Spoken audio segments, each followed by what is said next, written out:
마조 스님 밑에 백장 스님에 대해서는 우리가 너무나 잘 알고 있죠. 고청규, 선언청규를 제정해가지고 일일 부작이면 일일 불식이다. 하루 노동하지 않으면 먹지 않겠다. 하루 먹지 않겠다는 어떤 철두철미한 어떤 작업자족과 수행정신을 엿볼 수 있죠. 이 백장 스님의 그 어록에 전해 내려오는 그 말미에 적혀 있는 한 구절이 우리의 눈길을 끌죠. 백장산에서 법회를 열고 있는데 일주일 동안 법회를 열고 있는데 저 법당 말석에 수염이 허연 노인이 항상 와서 계속 듣는 걸 보고 있었는데 마지막 회항하는 날 저녁에 그 노인이 백장 스님 방장실에 찾아와가지고 스님 저를 좀 구해 주십시오. 저를 좀 해탈케 해 주십시오. 무슨 말이냐 그랬더니 내가 과거생에 나도 백장산에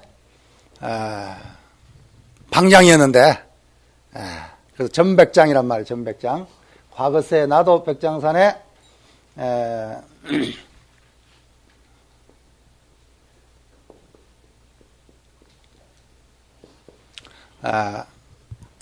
방장이었다.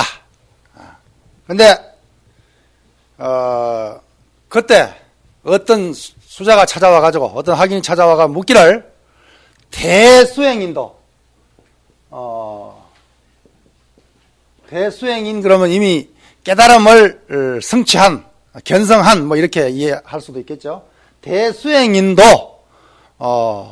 인과에 떨어집니까? 이렇게 물었단 말이야. 그래서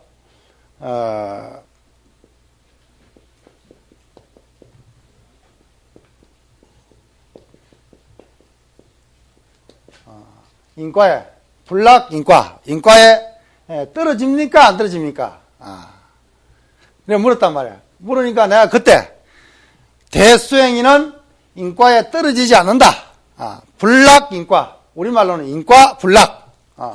중국말로는 불락인과, 우리말로는 인과불락, 인과에 떨어지지 않는다라고 대답을 했는데 그 과보로 내가 D산에 백장산에 500년 묵은 500년 동안 여우몸을 받았습니다.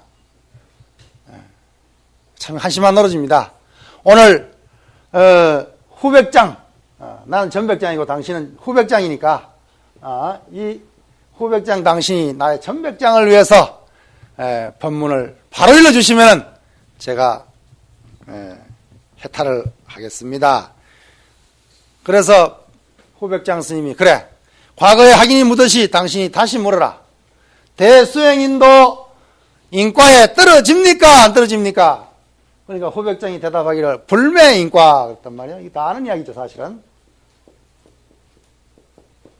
다 같이 불락인과 불매인과 대수행인도 인과에 떨어지느냐고 물었을 때 떨어지지 않는다고 대답해가지고 500년 동안 여우몸을 받았다고 한다면은 그 정답이 인과에 뭐 어떻단 말이에요. 어둡지 않다. 인과에 어둡지 않는 것이지 인과에 떨어지지 않는 것이 아니다. 이렇게 이 한마디에 그 여우인 그 할아버지가 드디어 견성을 해가지고 이튿날 D산에 가면 여우가 한 마리 죽었을 것이니까 성녀로 대우해서 스님으로 대우해서 잘 답의해 주기 바랍니다 라는 말을 댕기거든요. 이튿날 제자들을 풀어가지고 D산에 가보니까 과연 하얀 여우가 한 마리 죽어 있었더라는 그런 일화를 갖다가 어록에 이건 전해오는 것이 아니라 어록 말미에다가 그걸 적어놓고 있어요. 이런 이야기를 만들어서 적어놓은 것을 봤을 때 그때 당시에 좀 수행께나 한다는 사람들이 인과 계율을 지키지 않고 인과 어떤 인과율을 무시하고 막행막식 하는 사람들이 혹시 있지 않았겠나. 그래서 어떤 수행인은 그 인과와는 무관하다는 그런 것을 타파하고 단지 인과에 어둡지 않을 뿐이라는 것을 올바로 깨우쳐서 성가를 환기시켰지 않겠나 이렇게 생각해서 오늘날에도 이런 것들이 그대로 적용이 된다고 그렇게 생각이 듭니다. 그리고 한 가지 또 우리가 홍주종에서 뭐 다른 선법에 대해서는 우리가 공부도 많이 하고 조조 스님의 뭐 끽다그라든가 뭐 여러 가지 말이 많이 있지만은 그런 것을 우리 일일이 다 언급할 수 없고 우리가 그냥 지나가면서 다른 사람이 그냥 지나가버린 부분에 대해서 한번 짚어보면은 황벽 희운선사의 그 많은 사상이 있었다 그랬지만 황벽 희운 스님은 무심을 가장 중요하게 이야기했습니다. 그래서 무심도인이란 말을 자주 썼습니다. 무심도인. 그래서 직하의 무심이란 말도 자주 했습니다. 직하의 무심을 이룬 이 무심도인을 그러니까 시방에 있는 모든 부처님을 공양하는 것보다 공양하는 것은 한 사람의 무심도인을 공양하는 것만 못하다. 이런 말을 할 정도로 이 무심에 대해서 굉장히 중요한. 그리고 또 보면은 우리가 성철 스님이 한 이야기인 것처럼 알고 있는 어떤 거 산시, 산, 수시, 수, 성시, 성. 이 구절을 갖다가 가장 먼저 사용한 중국 선종사에서 이 말을 사용한 스님들이 굉장히 많습니다. 많은데 그걸 이제 이 황벽 스님이 가장 먼저 산시산, 수시수, 성시성이란 말을 가장 먼저 쓰고 있다는 것을 소개하면서 조주 스님의 이야기를 조금 하겠습니다. 조주 스님은 뭐 우리가 너무나 잘 아는 분인데 나는 이 조주 스님의 선사상을 공부하면서 내가 가장 감명받았던 구절이 바로 이 구절입니다. 조주 스님이 남전 스님을 이제 만나가지고 뭐 그 만난 그 기현이 나와 있죠, 그죠? 서상원에서 있다가 와서 이렇게 와서 보니까 서상원에서 왔다니까 어린 사미가 서상원에서 왔다니 서상을 보았느냐? 서상은 못 보았지만 누워 있는 열애는 봤습니다. 이랬단 말이야. 그때 마침 남전 스님이 누워 있었거든. 누워서 어린 사미가 와서 그냥 누워서 물었단 말이야. 서상원에서 왔다니까 서상을 봤느냐? 상스러운 상을 봤느냐? 서상은 못 봤지만 지금 눈앞에 있는 누워있는 열애는 부처님은 봤습니다. 아이쿠 이놈이 보통 놈이 아니라 벌떡 일어나가지고 너 주인 있는 삶이냐? 주인 없는 삶이냐? 물으니까 조조가 뭐라 그럽니까? 당돌하게 날씨도 차가운데 전체 보존하십시오. 어린 아가 당돌하게 말이지. 그 소리가 뭡니까? 주인 없는 삶이니 당신이 거두어 주십시오. 이 말이다, 그죠? 그래서 거기서 40년을 갖다가 남전 스님을 시봉합니다. 시봉하면서 그 밑에서 선법을 배웁니다. 우리나라 여기 화순에 가면은 상봉사라는 절이 있다, 그죠? 상봉사. 있죠? 발음이 잘 안 되는 거 이해하고 들었어요. 쌍봉사가 있는데, 상봉사에서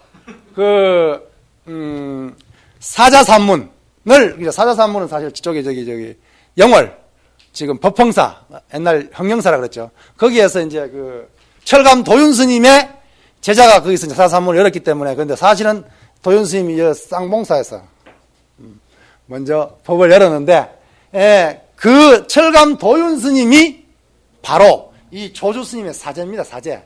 남전 스님 밑에서 같이 동문수학한 분이에요. 하다가 돌아와가지고 여기서 쌍봉사에서 이제, 구산 선문을 열었는데, 이 40년 동안 남전 스님을 시봉하고, 나이가 60살이 됐어요. 조주 스님이. 60살이 되니까 남전 스님이 돌아가셨단 말이에요. 그러니까 다비를 하고, 그때야 걸망을 집니다. 걸망을 지고, 천하를 갖다가 행각을 하겠다. 나이 60 먹은 노인이 도를 탐문하기 위해서 행각을 하겠다는 거라. 그러면서 그때 걸망을 지고 낯서면서 했는 말이, 유명한 말이, 근데 유명은 사실 안 하지. 사람들이 다 지나쳐버렸기 때문에. 내가 봤을 때 아주 중요한 말이 하나 있어요. 내가 적어왔는데 한번 볼까요? 7세. 이 나이 세자입니다. 7세, 우리말로는 아동인데 중국말은 동아 이렇게 거꾸로 되어 있어요. 7세 아동이라도 이 성자입니다. 이거는 성자, 성리란 성자, 낫다는 성자죠. 7살 먹은 꼬마 아이라도 나보다 나은 것이 있다면 나는 기꺼이 문이라. 이는 이 이자는 불교에서 요 진리를 나타내는 요거다, 그죠? 정세계 배웠죠? 그래서 7살 먹은 아이라도 나보다 나은 것이 있으면 60살 먹은 노인이 행각을 떠나면서 내 기꺼이 도를 묻겠다. 그에게 도를 묻겠다. 단 100살 먹은 노옹도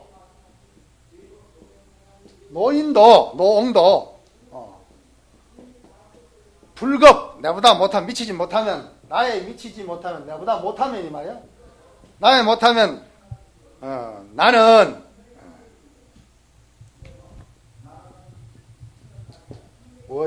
나는 기꺼이 교타, 그를 가르치겠다. 이런 말을 한 게, 이거 평범한 말인데, 60살 먹은 선객이, 60살 먹어가서 다시 천하에 도를 구하겠다고 나서면서 한 말이 7살 먹은 아이라도 내보다 나으면 나 기꺼이 그에게 도를 묻겠다. 이게 구도의 정신이단 말이에요. 오늘날 스님들이 중로로 10년만 해버리면 다 큰 스님이 돼버립니다. 뭘 배우려고 하고 물으려고 하지 않습니다. 이게 오늘날의 병폐입니다. 저는 이 점을 중요시 여깁니다. 나이가 60이 되고 80이 되더라도 물어야 됩니다. 그래서 60살에 행각을 떠나 20년 동안을 갖다가 행각을 합니다. 이렇게 하다가 마지막 하북성 백림사에 와가지고 80살에 거기에서 조주 관음원에서, 지금은 백림사지만 옛날은 관음원이죠. 관음원에서 선법을 드디어 회상을 열어서 선법을 펴니다. 그래서 120살까지 40년 동안 선법을 펴다가 돌아가시는 분이 조주 스님이신데, 이분이 40년 동안 자기 스님을 밑에서 시봉하고 공부를 하다가 돌아가시니까 이런 말을 남기고, 7살 아이라도 내보다 나은 게 있으면 나 기꺼이 그에게 도를 묻겠다. 또 여기에 거치는 게 아니다 말이야. 구도, 상부보리만 하는 것이 아니다 이 말이지. 하와중생, 100살 먹은 노인도 내보다 못하지 않으면 나 기꺼이 그에게 가르치겠다 이 말이야. 이게 적극적인 선정신입니다. 선정신을 누가 산속에서 고요적정을 즐기는 이슬 묻고 똥도 안 누고 살아가는 그런 신성 같은 삶을 살아가는 것이 누가 선자의 삶이라고 말을 했습니까? 중국의 역대 선사는 다 조주의 이런 정신으로 3살 먹은 사람에게 돌을 묻고, 그리고 100살 먹은 노인에게 기꺼이라도 내가 부처님의 진리를 가르치겠다고 하는 이런 상구보리 하와 중생의 무주생사 무주열반의 정신에 투철한 그런 선사가 바로 우리 조주선사였으며, 그때 최소한 그때 당시의 선사들은 이런 투철한 정신이 있었다는 것을 우리는 알 수 있습니다. 그래서 여러분들에게 이 말을 소개해드립니다. 그리고 임재종 선사, 덕산 선감이 임재종 선사입니까? 조동종 선사입니까? 조동종 선사입니까? 덕산 선감 스님이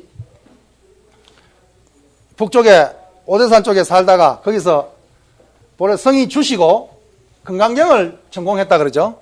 그래서 청량소를 지어가지고, 금강경 청량소를 지어가지고, 금강경을 달통했다 그래, 그냥. 우리도 지금 아침마다 금강경을 읽고 있는데, 금강경을 달통해가지고, 금강경의 박사라. 정말 도사인데, 남방에 이 참선을 한다는 놈들이, 교회의 별전이라 그러고, 불임문자라 그러고, 마음을 깨달으면 부처다, 적심적불이라, 이놈의 자식들 하면, 가서 박사를 내야 되겠다. 하고, 이제, 청량소를 갖다가 걸망에 탁 짊어지고, 저 밑에 용담 숭신선사가 유명하다니까 나 이놈의 선사 한번 찾아가가지고 내가 혼을 내야 되겠다 하고 폼을 잡고 저 강서성 남쪽으로 내려왔다만, 내려와가지고 이제 용담 스님이 계시는 용담사가 저 안에 있는데 그 입구에서 올해 그런 배도 출출해가지고 이제 호떡이나 하나 사 먹으려고, 다 아는 이야기죠. 사 먹으려고 호떡 파는 할머니인데 가가지고 호떡 하나 주소. 이랬단 말이야. 점심 먹으려고 호떡 하나 파소. 이랬단 말이야. 뭐라고라?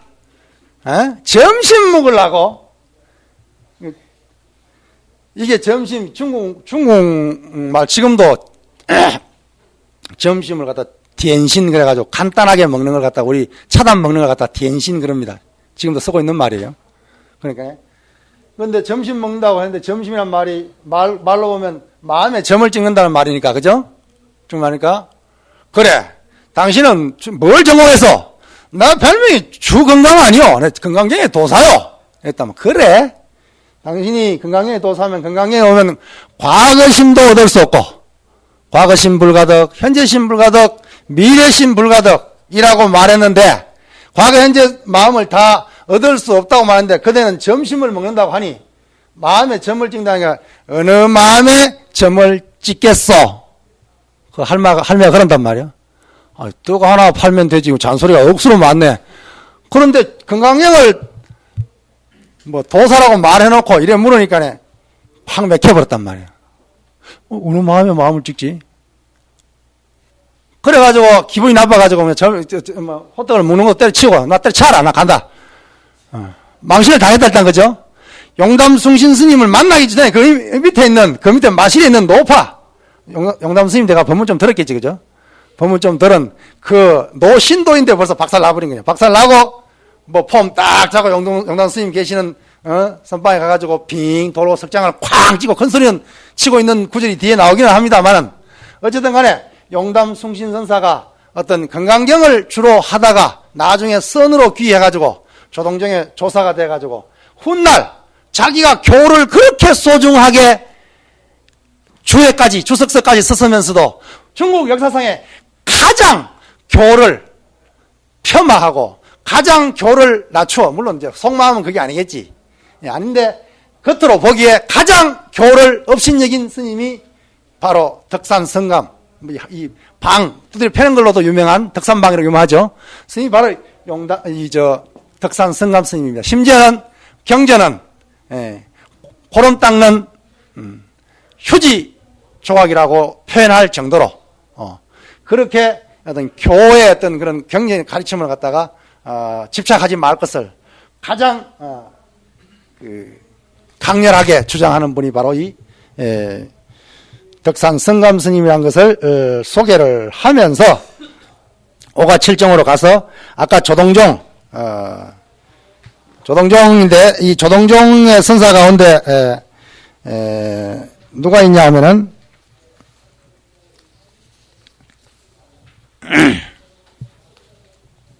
6페이지 법계도로 한번 보세요.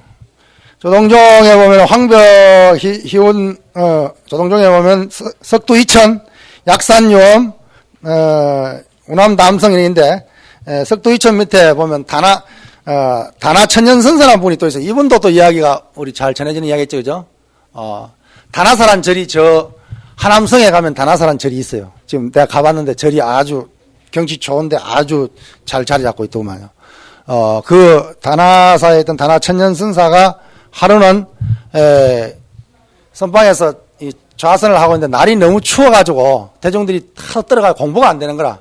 그래가지고 법당에 올라가가지고 목불을 끄집어내라가지고 도끼로 빠사가지고 군불을 뗐단 말이에요.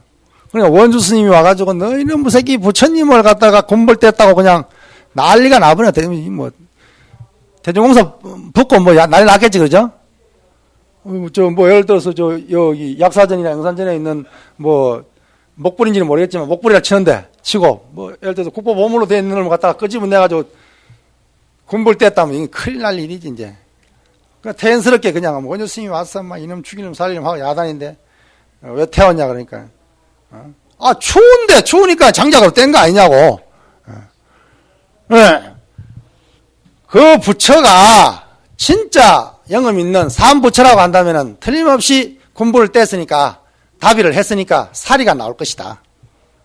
사리가 안 나오면 그건 가짜불다. 이렇게 대답하는. 이래서 어떤 이런 일면을 봤을 때 어떤 조사가 중국 선종에서 조사가 부처를 대신하는 그래서 불교를 조교라고 부르는 정도로 불교가 조사에 의해서 부처님에 의한 교가 아니라 조사에 의한 교, 조교로 변색되어가는 그런 과정 중에서 불상에, 형상에, 우상에 너무 의지하자는 말하는 그런 어떤 다나천년 선사의 말씀이 있죠. 그런데 공교롭게도 책에 보면은 군불을 뗀 다나천년 선사는 멀쩡하고 그 불을 뗐다고 나무란 그 원주 스님이 창병이 나버렸다고. 그렇게 적혀, 뭐래 진짜 났는지 모르지, 그건 이제.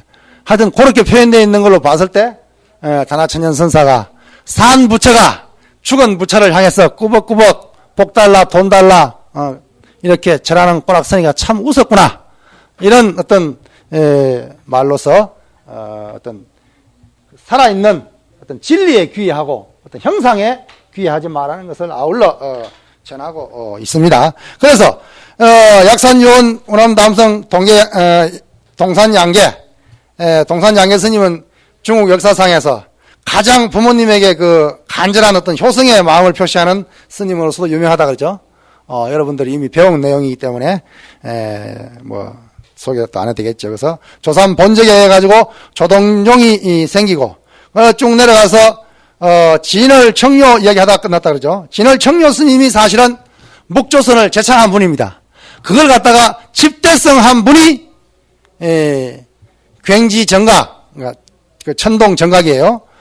천동 굉지, 이분인데, 이 묵조선 사상은 다음에 언급하기로 하고, 그 다음에 보면은, 법안종이 있다 그러죠. 운문종, 맨 석두이천 밑에 천왕도, 용담숭신, 아까 운문종이었구나. 덕산성감, 설봉어존, 운문문헌에 가서 운문종이 성립됐죠. 거기에서 이제 더 나가면 이제 지문광조로 해가지고 설두중년 이렇게 나아갑니다. 그리고 법안종은 설봉어존 스님 밑에 현사사비 나한개침 법안문익에 와서 법안종이 성립이 되는데, 이 임재종은 통쾌하고, 어떤 가풍이 임재종은 통쾌하고, 유양종은 근엄하고, 그 다음에 운문종은 아주 고고합니다. 고고하다는 것이 높을 고자에 애고자를 써서 아주 고고하다. 맨 임재종처럼 그냥 준열하죠. 스가를, 내가 옛날에 스가를 만났다면 그냥 미친 개 두드려 패듯이 패가지고 줄인 개에게 던져 족불에 쓸 것이다. 공연시 이 땅에 와가지고 평지풍파를 일으켰다. 이렇게 부처님을 향해서 독설을 퍼붓는, 부처님에게도 부처님이 말한 그 어떤 법에도 어떤 의지하는 그런 마음을 집착을 버리고 정말 자기 홀로 당당히 어떤 주인공의 삶을 살아가는 그런 의미로 그런 말을 했겠죠. 그래서 운문은 고고하고, 그 다음에 조동은 세밀합니다. 세밀. 아주 그 가풍이 세밀합니다. 세밀하고, 법안종은 아주 쌍명해요. 쌍명. 상세하다는 상자가 밝을 명자. 그래서 상명한 이런 어떤 그 황룡파는 엄준합니다.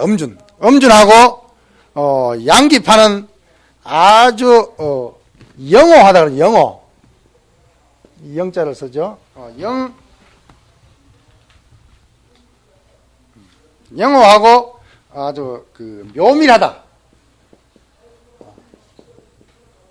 묘밀한 것이 양기파의 어떤 가풍입니다. 그래서 이 오종가풍인데, 양기파에서 계속 내려가면 어디 됩니까?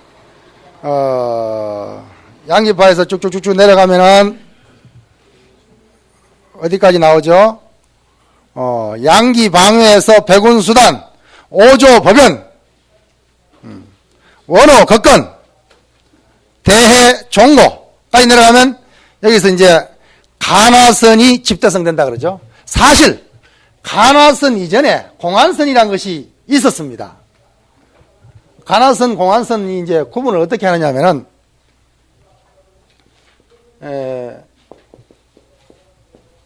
공안이란 말은 뭐 다 아는 말이죠. 어떤 공공기관의 문서라, 변할 수 없다는 그런 어떤 말인데, 이 공안선이라고 하는 것은, 예를 들어서 조주 무자 화두를 말을 했을 때, 조주, 계획에도 불성이 있습니까? 했을 때 조주 스님이 무라고 했다 그러죠.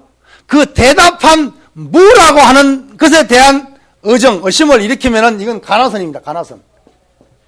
이건 간화선이고, 그 전체, 다시 말하면 공안 전체를 가지고 참고해 들어가면 이건 사실은 이건 공안선입니다. 그래서 이 대해 종고 스님 이전까지 공안선이 사실은 먼저 있고 그 공안 가운데 조사가 대답을 해가지고 어떤 그 깨달음은 어떤 그 깨달음의 연기가 된 그 포인트를 의심해 들어가는 그 선을 우리는 가나선이라고 이렇게 정의를 하는데, 이 공안이라는 말을 가장 먼저 한 사람도 아까 많은 선법을 이야기했던 누구라 그랬죠?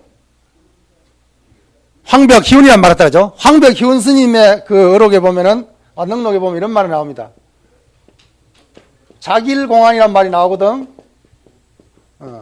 어제 무슨 말을 했겠죠. 이제 그것이 이제 하나의 공안으로 이렇게 나오는데, 이때 공안은 어떤 간화라고 하는 화두라는 의미와는 조금 다르다. 화두는 뭡니까? 의심하는 것이다 그러죠.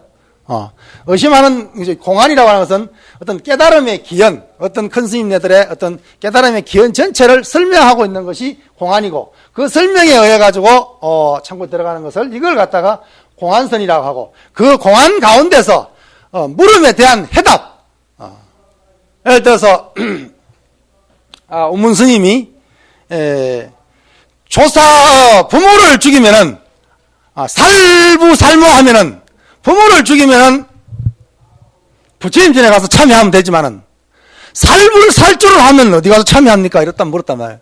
그러니까 우문 스님 일자관으로서 우문 스님이 대답하기를 로 그랬다. 로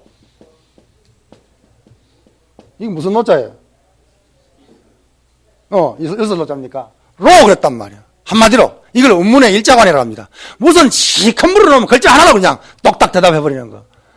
그래서 이거 운문의 일자관이라고 하는데, 그래서 부모를 죽이면 부처님 전에 와서 참여하면 되지만 살불살조하면 어디가 참여합니까? 로! 그랬단 말이에요. 이 전체 이게 공안이단 말이에요.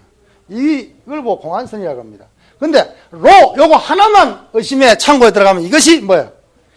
가나선입니다. 대종고 스님이 했는 이야기입니다. 이게 로라고 그 우문 스님의 이야기를 인용해 오면서 그렇게 이야기를 하고 있단 말이에요.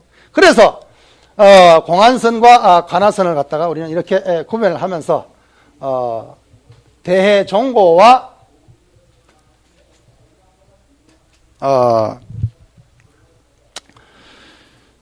천동 굉지 정각에 의해서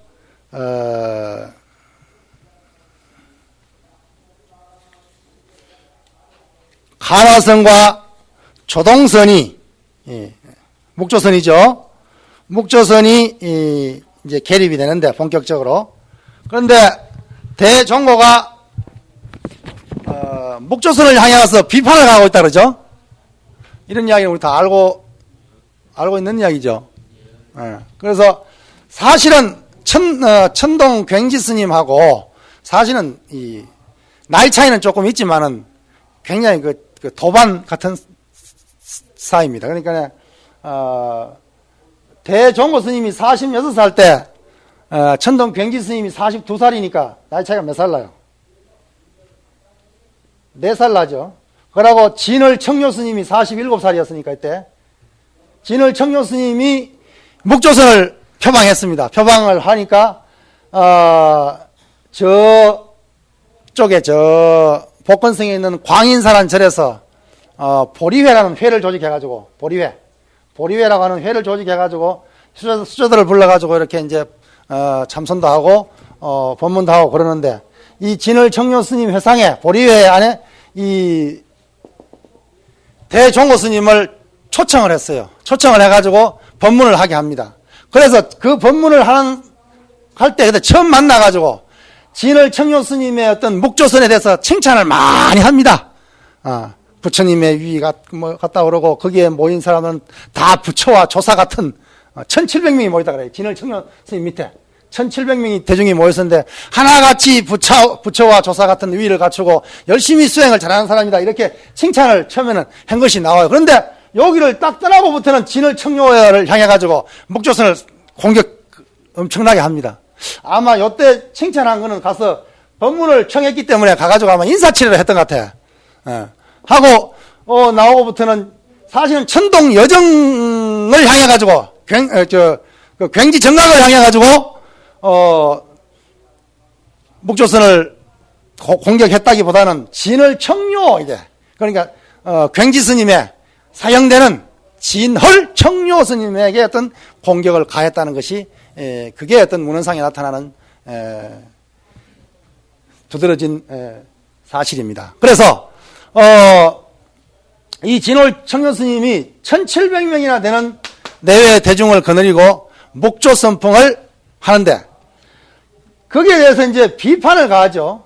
비판을 가하면서 비판에 가장 그러니까 다시 말하면 공안선이라는 것이 물론 앞에 있었지만 화두를 의심에 들어가는 간화선을 집대성한 사람은 대종고인데 이 대종고 스님이 간화선을 주창하게 된 동기가 내부적인 동기가 있겠지만 외부적으로 드러난 큰 동기가 뭐냐면 묵조의 병폐를 꼬집기 위해서 공격하기 위해서 간화를 들고 나온다는 것을 우리는 또한 이해해야 됩니다.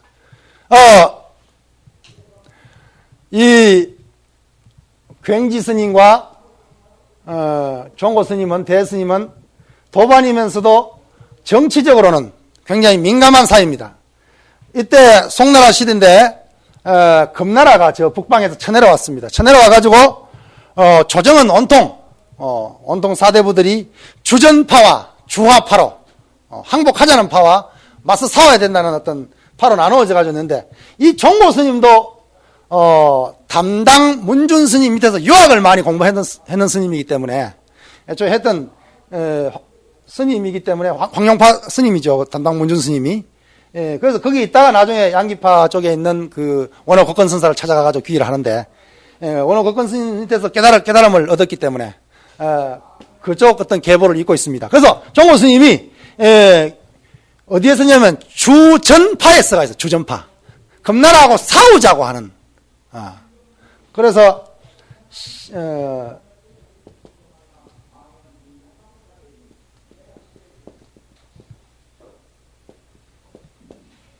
신비궁으로서 신비궁 활이름입니다. 활이름. 신비궁으로 한 번 쏴가지고 천급만급된 갑옷을 뚫어야 된다. 이 말은 뭡니까? 한 번 화두를 들어서 화두를 갖다가 화두를 통과해서 뭐예요? 천급만급의 의심을 끊고 업장을 소멸하고 바로 어떤 불성을 현현해야 된다는 말로 신비궁을 한 발 쏘면은 천급만급의 갑옷을 뚫고 또 치모금 이거 맞습니까? 이 주장가 치모금이란 치모금은 뭐 이렇게 홀 불면 틀이 바를 정도로 치모금으로서 또 일체를 모든 의심을 다 잘라내고 정말 하루속히 성불한다는 이런 어떤 개성을 읊었는데 그런데 여기에 문제가 된 게 바로 신비궁이라는 궁이 바로 이때 중국 송나라 사람들이 금나라 병사를 향해서 나온 이 병기 이름이라 그때 쓴 활 이름이 신비궁이라. 그러니까 금나라 사람들이 쳐내려와가지고 뭐 이놈의 자식 신비궁이라고 막 갑옷을 뚫는다. 이건 사실 법문한 건데 또 이 종고 스님이 주화파가 아니라 주전파니까 그래가지고 이 신비궁 사건을 해가지고 유배를 갑니다. 유배 저 광동성까지 유배를 가면 60몇 살까지 돌아다니는데 그렇게 하고 있는데 그런 이런 어떤 입장에 굉지 스님은 주화파에 속해 있거든. 주화파에 속해 이런 정치적인 입장.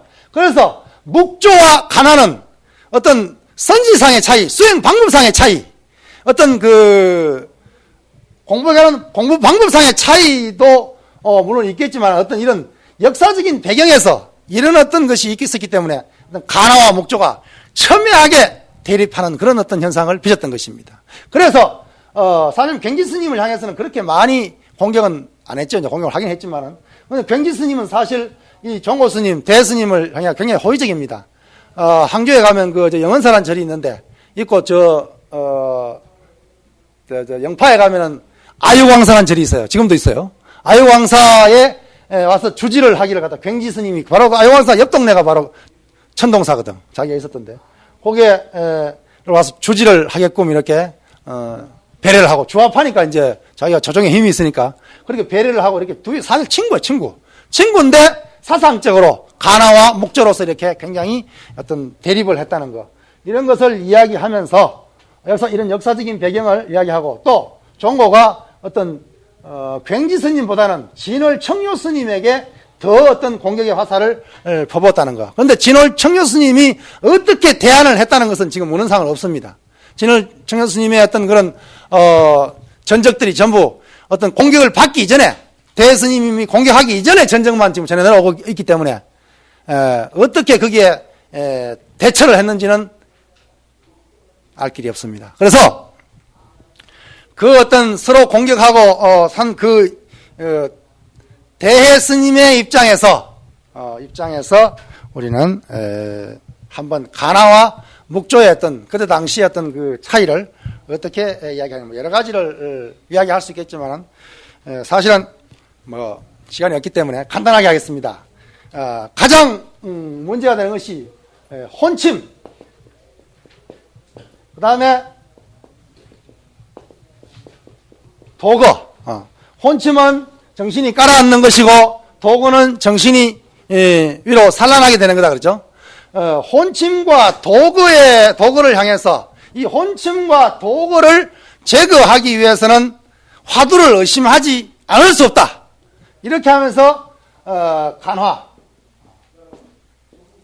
그래서 화두를 의심하기를 이야기를 합니다. 그러면서 마치 이 비판을 하면서 첫 번째 비판은 뭐냐면 안점의 형태에 대해서 좌의 형태에 대해서 비판을 합니다.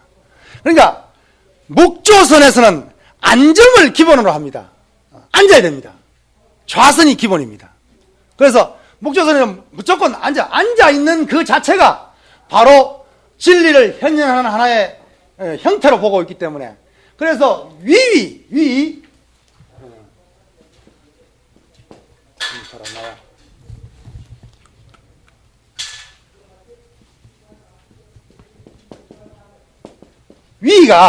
위적 그대로가 불법이다 이렇게 이야기를 합니다. 그래서 앉아있는 그 모습 그대로 불법에 나타냅니다. 그렇기 때문에 이 묵조선에는 앉는 것을 좌선을 최고의 어떤 그래서 좌선지상주의를 하기 때문에 이때 당시에 수정주의라고 옛날에 남종에서 북종을 향해 가지고 안점의 형식적인 것을 비판하기 위해서 수정주의라고 비판을 한 적이 있다고 하죠. 그와 같은 형태입니다. 그래서 단경에서 선지시더라 또한 어떤 사람들이 앉아서 마음을 보고 깨끗함을 보되 움직이지 말고 일어나지도 말라라고 하는 이것으로서 공부를 삼게 했다. 이제 단경에 나오는 말이죠. 그래서 좌선을 비판을 했습니다. 그래서 여기에서도 묵조선에서도 무언과 무설로서 말없이 무언과 무설을 어떤 극칙으로 삼고 공급 이전에 자기가 누군가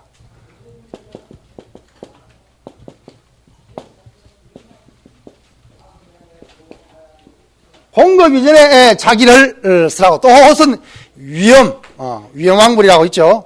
위험 나반을 찾을 것을 이야기하고 있는데 그럼 결국 뭐냐 하면은 이 묵조선은 깨달음은 제2적인 것이다. 깨달음은 두 번째 것이단 말이야. 다시 말하면 앉아서 묵묵하게 비추는 것 뭘 나의 자성이 나의 여기서 주장하는 것이 대종호가 주장하는 그 화두가 여러 가지가 있지만 그 중에서 가장 주장하는 거 아마 서장에서도 그 무자 화두를 갖다가 한 11번쯤 이야기하죠. 그렇죠? 많이 나오죠. 그와 같이 그 대어록에 보면은 다른 공안을 많이 이야기하는데 가장 그래도 중요하게 설하고 있는 화두가 무자 화두입니다. 무자 화두. 조주 무자 화두. 그래서 이 무자 화두를 될 것을 그냥 주장한다. 그래서 동국대에 있는 그 우리 같은 선악과에 있는 성문 스님 같은 분은 무자 화두밖에 뭐 다른 화두도 아니다 뭐 이런 식으로 표현을 하고 그러는데 사실 그 근거를 어디다 두고 있냐면 바로 이 종고 스님이 대스님이 무자 화두를 굉장히 그 주장을 중요하게 여겼습니다. 왜 중요하게 했냐 무자 화두를 했냐면 그때 당시에 사대부들이 그 당시 사대부들이 굉장히 많았습니다. 제자들 가운데 사대부들이 이미 그 종고 스님이 이전에 공안선이라는 그것으로서 조주 무자에 대한 것을 너무나 잘 알고 있었기 때문에 이 스님이 종고 대스님이 이 무자 화두를 대단히 강조했어요. 그랬던 것인데 그런 어떤 사실들을 이해하면서 이 무자 화두를 참고할 것을 강조하죠. 그런데 묵조선에는 공안이 있긴 있어요. 공안이 있긴 있는데 묵조에 무슨 공안이 있느냐 이렇게 하지만 여기서 말하는 공안은 현성공안입니다. 현성공안. 현성공안이라고 했을 때 이 현성이라는 거 우리 가나선에서도 현성공안이 있다 그러죠. 이 현성공안은 애조사가 말한 어떤 정령화된 무자화두라든가 뭐 마상건이라든가 부모미생전 본론면명이라든가 시산마라든가 이런 정령화된 어떤 화두가 아니고 내가 현재 당금 앉은 이 자리에서 써있는 이 자리에서 나의 삶과 나의 수행을 향해서 던지는 그 물음을 갖다가 가나선에서는 현성공안이라고 이야기를 합니다. 가나선도 현성공안이 있죠. 그런데 묵조선에서 말하고 있는 현성공안이라고 하는 것은 그런 의미의 현성공안이라 공안이라고 하는 것은 여기서는 진리의 표현을 말하는 것입니다. 진리를 말하는 것입니다. 그리고 현성이라는 것은 이미 이루어진 이미 다 갖추어진 진리다. 이미 다 갖추어진 자성불이다. 그래서 내가 본래불이다 이 말이에요. 그러니까 내가 본래불이니까 본래불을 드러내기만 하면 된다. 뭐 불성 본유사상하고도 끈이 닿고 있다 그러죠. 드러내기만 하면 된다라고 해서 이 사람들은 현성공안을 이야기하고 있는 거예요. 현성공안이 가나선에서 말하는 어떤 공안적인 의미가 아니라는 것을 우리는 이해해야 되죠. 그러면서 이 공안이 내가 그대로 붙여고 모든 것이 본래 갖춰져 있다. 본래 불이다. 그러니 뭐예요? 그것을 비추어 보면 된단 말이에요.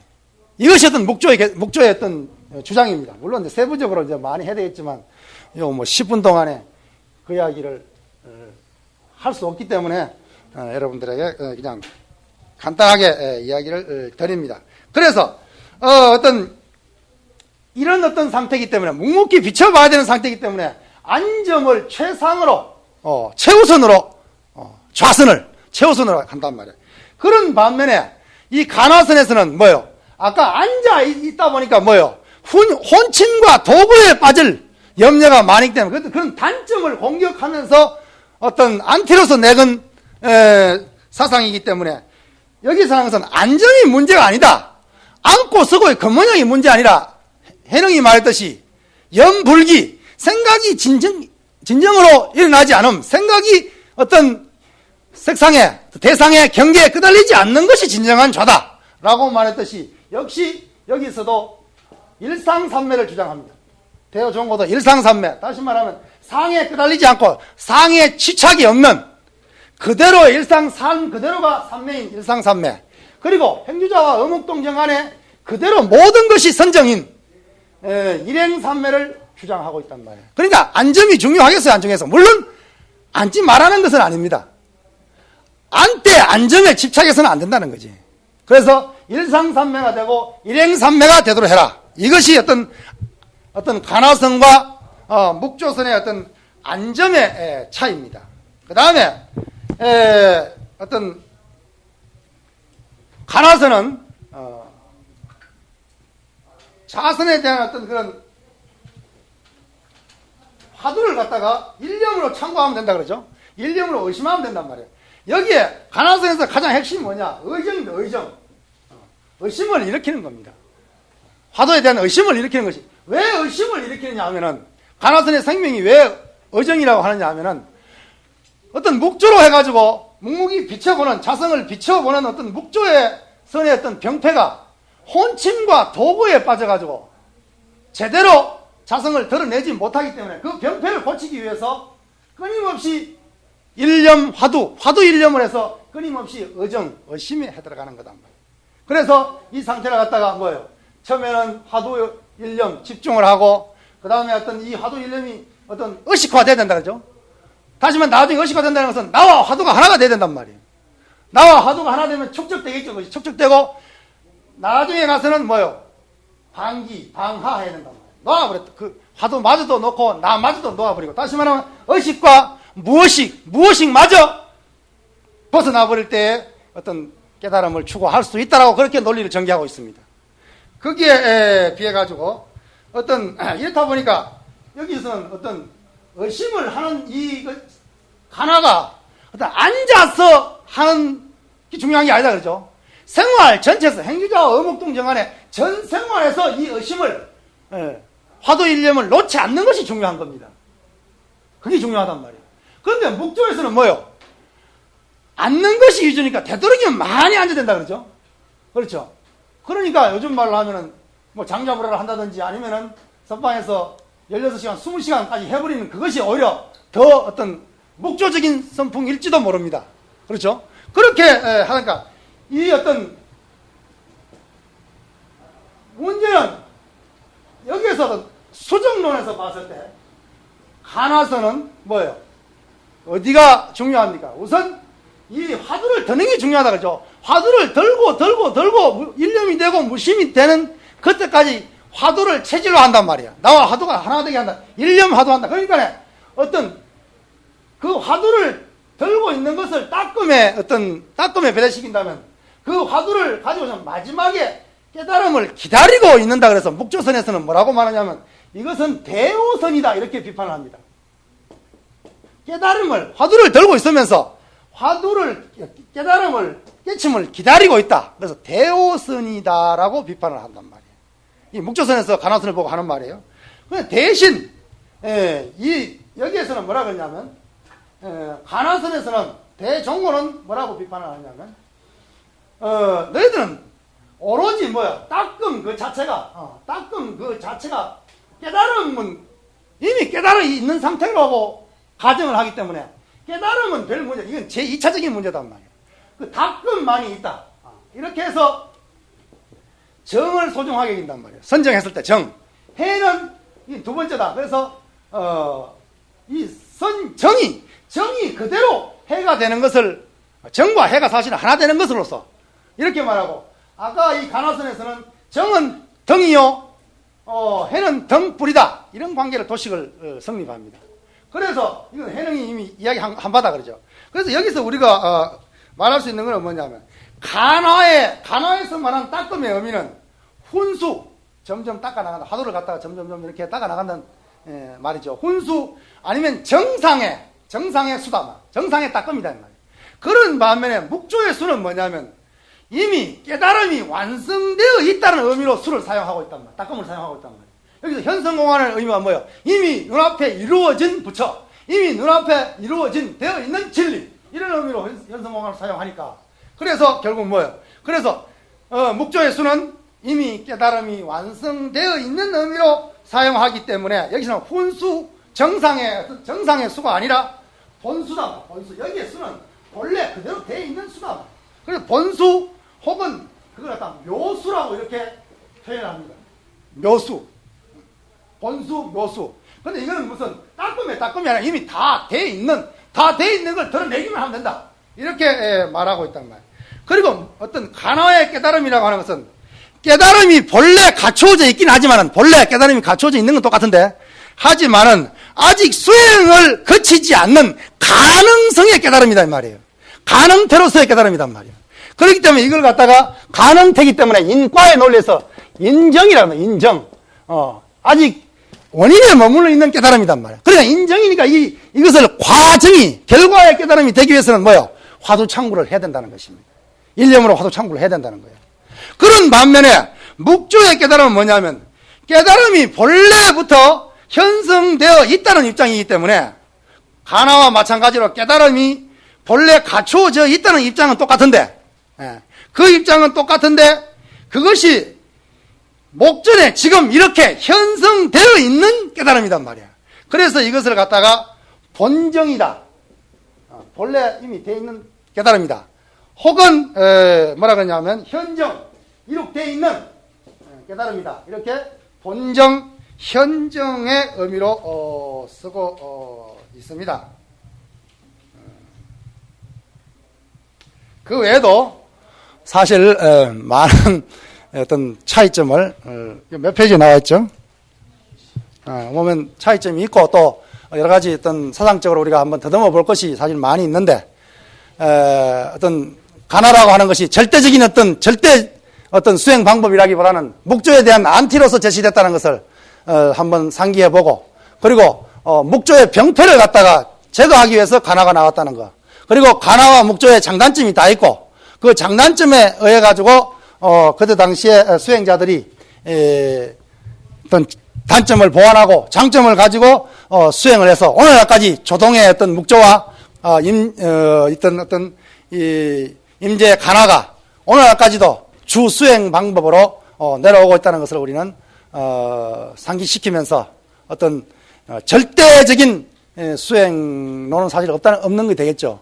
어제도 이야기했듯이 어떤 법에는 돈점이 없고 사람에게 근기의 차별이 있고, 그런데 근기의 차별이 다양하기 때문에 수행론도 다양하게 우리가 시설을 할 수 있지 않는가, 이렇게 하면서 가나와 묵조에 대한 더 깊은 연구를 여러분들에게 당부드리겠습니다.